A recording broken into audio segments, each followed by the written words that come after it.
नमस्कार, बहुत स्वागत है आपका जनसत्ता पर। मैं हूं आपके साथ निहारिका श्रीवास्तव। आप देख रहे हैं जनसत्ता ग्लोबल। इस बुलेटिन में हम आपको विदेश की तमाम खबरों से जोड़े रखते हैं। जो भी अहम खबरें हैं उनके बारे में हर एक डिटेल आपसे चर्चा करते हैं। फिलहाल खबरों की शुरुआत करते हैं। नेपाल के काठमांडू एयरपोर्ट पर बुधवार सुबह हुए विमान हादसे में 18 लोगों की मौत हो चुकी है। ये विमान काठमांडू से पोखरा के लिए टेक ऑफ कर रहा था, तभी ये हादसा हुआ। विमान के पायलट को सुरक्षित बाहर निकालकर अस्पताल में भर्ती कराया गया है। आपको बता दें, त्रिभुवन एयरपोर्ट पर हुए हादसे की वजह के बारे में शुरुआती जानकारी सामने आ रही है। रिपोर्ट्स के मुताबिक त्रिभुवन एयरपोर्ट के प्रमुख ने कहा है कि शुरुआती जांच में पता चला है कि काठमांडू से पोखरा की ओर जाने वाले इस विमान ने गलत मोड़ ले लिया था। एयरपोर्ट चीफ जगन्नाथ निरौला ने कहा कि उड़ान भरते ही विमान दाईं तरफ मुड़ गया, जबकि इसे बाईं ओर मुड़ना था। हादसे की वजह के बारे में पूरी जांच के बाद ही पता लग सकेगा। हादसा उड़ान भरने के 1 मिनट के अंदर ही हो गया था। जैसे ही विमान ने उड़ान भरी, ये दुर्घटनाग्रस्त हो गया।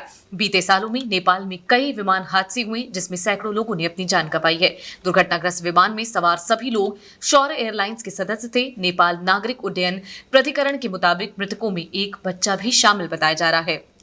शुरुआत में शौर्य एयरलाइंस ने जानकारी दी थी कि केवल पायलट और 17 लोग ही उसके कर्मचारी थे। मीडिया में छपी खबरों के मुताबिक बच्चा एक कर्मचारी का बेटा है, जो अपनी पत्नी के साथ उसी विमान में सवार हुआ था। आपको बता दें, हादसे में प्लेन के पायलट को बचा लिया गया है, जिनका नाम मनीष रत्ना शाक्य है। उनके लिंक्डइन प्रोफाइल के मुताबिक मनीष वर्तमान में शौर्य एयरलाइंस के लिए काम करते थे। साथ ही वो CRJ 200 के कैप्टन हैं और फ्लाइट ऑपरेशंस के निदेशक भी थे। बता दें कि वो काठमांडू के रहने वाले हैं। उन्होंने अपनी पढ़ाई सेंट जेवियर स्कूल और मसूरी मॉडर्न स्कूल में की थी। साल 2012 में सिमरिक एयरलाइंस से उन्होंने पायलट की करियर की शुरुआत की थी। सिमरिक एयरलाइंस के साथ शाक्य फरवरी 2012 से लेकर दिसंबर 2024 तक जुड़े रहे थे। इसके बाद शाक्य ने शौर्य एयरलाइंस ज्वाइन कर ली। आपको बता दें कि दिसंबर 2014 से वर्तमान तक वो शौर्य एयरलाइंस के साथ ही काम कर रहे हैं। शौर्य एयरलाइंस में काम करते हुए शाक्य को 9 साल 8 महीने हो चुके थे।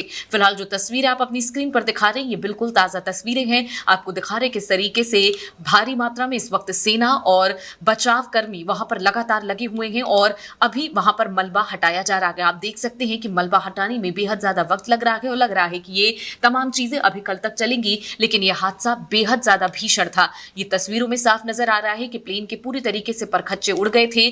काफी चीजें जो हैं इसको करते हुए रोकने की कोशिश की गई थी, लेकिन फिलहाल आपको बता दें कि यहां पर आसपास के लोग लगातार इकट्ठा हुए नजर आ रही है। ये तस्वीर आपको दिखा रहे हैं जो हमारे हाथ लगी है। देख सकते हैं किस तरीके से यहां पर विमान जो है जैसे ही उड़ा, ये दुर्घटनाग्रस्त हो गया। 1 मिनट के अंदर यहां पर सब कुछ तबाह होता हुआ नजर आया। आप तस्वीरों में देख सकते हैं प्लेन ने जैसे ही टेक ऑफ करने की कोशिश की, इसके जो पहिए हैं वो जमीन से टकराए और फिर अचानक जोर का धमाका हुआ और यहां पर ये पूरी प्लेन जो है आग की चपेट में हो गई और उसके बाद प्लेन के परखच्चे उड़ते हुए नजर आए। तस्वीरों के जरिए आपको दिखा रहे, ये CCTV फुटेज है।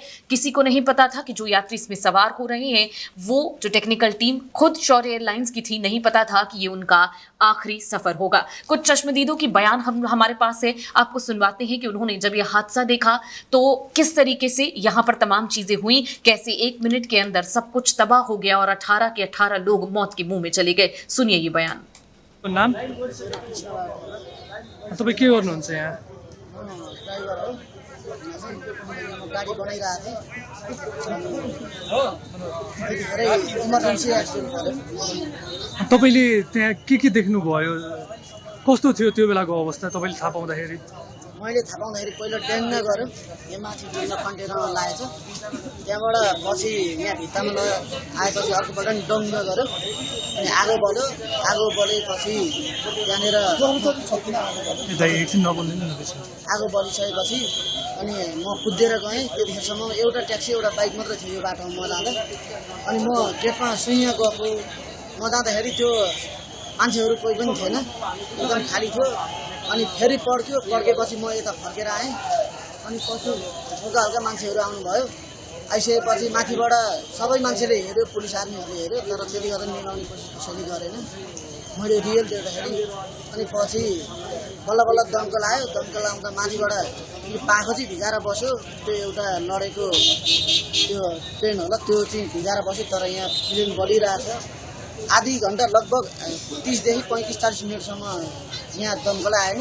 तर आएको भए 1 मिनटमा नै आउँदा चाहिँ एउटा दमकल माथिबाट सुने 1 मिनटमा तल आइदियो उसले आएर सर निभायो एउटा मान्छेले हात हल्लाइरहेको थियो त्यो दमकल आएर त्यही मान्छेलाई चाहिँ दमकलले पहिलो प्रेसै त्यसैले पर मान्छे छ भन्दा भन्दै त्यो मान्छे अलि पर सर्यो तान्न त पुलिसहरूले तान्यो हात खुट्टा थिच्यो तर त्यो मान्छे एकैछिनमा मऱ्यो के भयो फेरि झाडीतिर राख्यो उसलाई अब निभाउने कोसिस सुरुमा के देख्नु भएको थियो ड्याङ्ग आवाज आउँदाखेरि तपाईँ के गरिरहनु भएको थियो अनि कतातिर जानुभयो ड्याङ्गै आवाज आएपछि हामी 3-4 जना थियो ल गाडी एक्सिडेन्ट भयो के भयो भनेर कुदेर आएको आउँदाखेरि प्लेन एक्सिडेन्ट भएको अनि त्यहाँबाट यहाँ तल आयो तल आउँदा ड्याङ्ग गऱ्यो अनि आगो बल्न पहिला धुवा आयो धुवापछि आगो बल्न सुरु भयो अनि म सर र त्यहाँ गेटमा पुग्ने बित्तिकै फेरि पड्केपछि म फर्केर आएँ आइसकेपछि अब फेरि अनि अलिअलि साथीहरू आयो अनि हामी हेरेपछि माथिबाट मान्छे त टन्नै हेर्छन् तर कोही पनि आउनु सकेन तपाईँको नाम मेरो नाम आकाश लामा हो म यही काम गर्ने ग्यारेजमा हो जस्तो बिहान तपाईँले के देख्नुभयो के सुन्नुभयो बिहान सुन्ने भन्दा नि हामीले प्रत्यक्ष लाइभै देखेको हो जस्तै हामी यहाँनिर बसिरहेको काम गरेर यहाँनिर चाहिँ एउटा आवाज आयो हामीले के सोच्यो भने एउटा केही ठोकिएको होला टायर ठोकेको होला भने हामीले त्यो फिल गऱ्यौँ फेरि एकछिनपछि आउँदाखेरि चाहिँ फ्लेम जस्ट भएको रहेछ भने मतलब त्यो कन्टेनर एउटा माथिपट्टि थियो कन्टेनरमा भएको भइदियो त सायद यो हामी भन्ने ठाउँमै आएर ब्लास्ट हुन्थ्यो होला त्यो कन्टेनरले हामीलाई बचायो त्यो कन्टेनर ठोकेर चाहिँ अनि त्यसपछि चाहिँ प्लस आगो बल्दै आएर यहाँनिर चाहिँ ब्लास्ट भयो अनि ब्लास्ट भएपछि तपाईँहरूले के गर्नुभयो तपाईँको रियाक्ट ब्लास्ट हुँदाखेरि हामीले त्यसमा केही पनि गर्न सकेनौँ हामी चाहिँ यता तारको बाहिर थियो त्यसपछि हामी मान्छे पनि थिएनौँ हामी मान्छे यस्तै 10-12 जति मात्रै थियो हामीले ग्यारेजको मान्छेहरू त्यो तारको बार भएको कारणले गर्दाखेरि हामी भित्र गएर केही गर्न सकेनौँ हामीले सामने हेरेर 2जना मान्छे थियो एकजना आर्मी 2जना हाम्रो आर्मी सरहरू चाहिँ अलिक परपट्टि हुनुहुन्थ्यो उहाँहरूले चाहिँ हेरेर बस्नु जस 2जना मान्छे सुत्दै भित्र थियो बचाउ भने जस्तो गऱ्यो होला यसो चाहिँ हात हल्लाउँदै थियो अनि आगो लाग्यो अथवा धुवा निस्केको के देख्नु उहाँ पहिला त्यहाँ ठोक्यो ब्लास्ट भयो ब्लास्ट हुने पनि ठोकिने बित्तिकै त्यसपछि धुवा हल्का आगो र धुवा हुँदै चाहिँ आएर त्यहाँनिर चाहिँ रोकियो यहाँ अगाडि 100 मिटर अगाडि आएर रोक्यो त्यो रोकिँदाखेरि पहिला धुवा मात्रै आएको थियो त्यस्तो आगो लागेको थिएन त्यो धुवा आउँछसम्म चाहिँ हामी गएर हेऱ्यौँ त्यहाँनिर जब जो पड्किन थालेपछि हामी भाग्यौँ त्यहाँ तो ये बयान आपने सुना। इसके अलावा जो भी जानकारी हमारे पास थी वो हमने आपके सामने रखी। हालांकि जब तक ये जांच पूरी नहीं हो जाती, ये कहना मुश्किल होगा कि ये विमान हादसा क्यों हुआ। लेकिन नेपाल में यहीं पर त्रिभुवन एयरपोर्ट पर कई बार ऐसी चीजें हो चुकी हैं जिसको लेकर ये एयरपोर्ट अक्सर जांच के पूरे दायरे में रहता है। इसके अलावा इससे पहले हुए हादसे ने पूरे विश्व का ध्यान अपनी ओर खींचा था। उसके बावजूद नेपाल में ये तमाम चीजें कंटिन्यू हो रही हैं और नेपाल सरकार आंख मूंदे बैठी है। फिलहाल अगली खबर ताइवान से है। आपको बता दें, ताइवान में तूफान गिमी ने दस्तक दी दी है। इसका भारी असर आम जनजीवन पर पड़ रहा है। तूफान के आने से वित्तीय बाजार बंद कर दिए गए हैं, लोगों को काम से छुट्टी दे दी गई है, साथ ही कई उड़ानें रद्द कर दी गई हैं और मूसलाधार बारिश और तेज हवाओं के पूर्वानुमान के बीच सेना को स्टैंड बाय पर रखा गया है। द्वीप के केंद्रीय मौसम प्रशासन के अनुसार ताइवान को प्रभावित करने वाला सीजन का पहला तूफान गिमी के बुधवार शाम यानी कि आज पूर्वोत्तर तट पर टकराने की उम्मीद है। फिलहाल आपको बता दें कि ताइवान को मध्यम शक्ति वाले तूफान के रूप में वर्गीकृत किया गया है। इसके बाद ताइवान, आपको बताएं कि यहाँ पर ऐसे तट को पार कर जाएगा और आज ही संभावना है कि वो यहाँ पर जोर का तट पर टक्कर देगा। इसके अलावा फिर शुक्रवार देर दोपहर दक्षिण पूर्वी चीनी प्रांत फुजियान से टकराएगा। ग्रामीण येलान काउंटी में तूफान सबसे पहले जमीन से टकराएगा। हवा और बारिश ने जोर अभी से पकड़ ली है। तस्वीरों के जरिए आप देखिए, भोजनालय बंद हो गए हैं और सड़कें ज्यादातर खाली हो चुकी हैं। ये हाल के सालों में सबसे बड़ा तूफान हो सकता है। बताया जा रहा है कि याल का सुआओ बंदरगाह आश्रय की तलाश में नौकाओं से भरा हुआ है। तस्वीरों के जरिए आप देखिए, कमर तक लोगों के पानी भरा हुआ है। यहाँ पर चाहे 4 पहिया वाहन हो या कोई भी वाहन हो, पूरी तरीके से फंसे हुए नजर आ रहे हैं। आम जनजीवन पूरी तरीके से अस्त व्यस्त हो गया है। फिलीपींस में भी पूरी तरीके से यही हाल था। इस तूफान की वजह से अब ये तूफान ताइवान की ओर बढ़ रहा है और आज देर रात तक ही टकराएगा और यहाँ पर भीषण तबाही की आशंका जताई जा रही। बताया जा रहा है कि इस एरिया में ये तूफान साल का पहला है और सबसे ज्यादा तबाही मचाने वाला है। तस्वीरों में देखिए किस तरीके से यहाँ पर सामान बहते हुए नजर आ रहे हैं, पेड़ पौधे डूबे हुए हैं, दुकानें, बाजार, घर पूरी तरीके से डूबे हुए नजर आ रहे हैं और ये तूफान बड़ी चेतावनी की आशंका लगातार दे रहा है। फिलहाल कुछ यहाँ पर लोगों के बयान आए हैं। कुछ मछुआरे यहाँ पर हैं जो इस वक्त अपनी जो नाव है उनको वहां से हटा रहे हैं। जो भी तटीय इलाके में लोग रहते हैं उनको वहां से हटाया गया है। क्या कुछ कह रहे हैं इस तूफान के बारे में, एक बार आप सुनिए।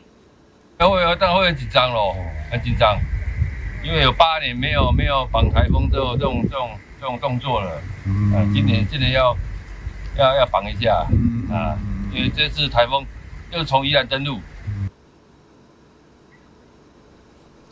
तो ये दो खबरें हमने आपके सामने रखी। नेपाल से जुड़ी वो खबर आपको बता दी कि आज पूरे विश्व का ध्यान इस ओर खिंच रहा है, क्योंकि एक बार फिर से नेपाल में जिस तरीके की खबर सामने आई वो बेहद ज्यादा डराने वाली थी। जब तस्वीरें जनसत्ता के पास पहुंची तो ये उसमें तय करना मुश्किल हो रहा था कि कोई बचेगा नहीं, लेकिन दूसरी तरफ जैसे ही खबर सामने आई ये पता चला कि 18 जो यात्री थे उन सभी लोगों की मौत हो गई है। एक रिपोर्ट के अनुसार, जैसा हमने आपको बताया, उसमें एक बच्चा भी शामिल होने की आशंका जताई जा रही, क्योंकि यहाँ पर एक जो स्टाफ है वो अपने परिवार के साथ उस प्लेन में सवार था और ये प्लेन दुर्घटनाग्रस्त हो गई। किसी को नहीं पता था कि टेक्निकल स्टाफ की ये आखिरी यात्रा होगी। ये भी बताया जा रहा है कि वो प्लेन मरम्मत के लिए जा रही थी और ये एक टेस्टिंग उड़ान थी, जिसकी वजह से यहाँ पर ये हादसा हुआ और ये हादसा उड़ान भरते ही 1 मिनट के अंदर हो गया था। फिलहाल ये दो प्रमुख खबरें हमने आपके सामने रखी इंटरनेशनल बुलेटिन में। फिलहाल के लिए इतना ही, और कौन सी खबरें आप देखना चाहते हैं कमेंट सेक्शन में जरूर लिखें। बाकी की देश दुनिया की खबरों के लिए बने रहें जनसत्ता के साथ। नमस्कार।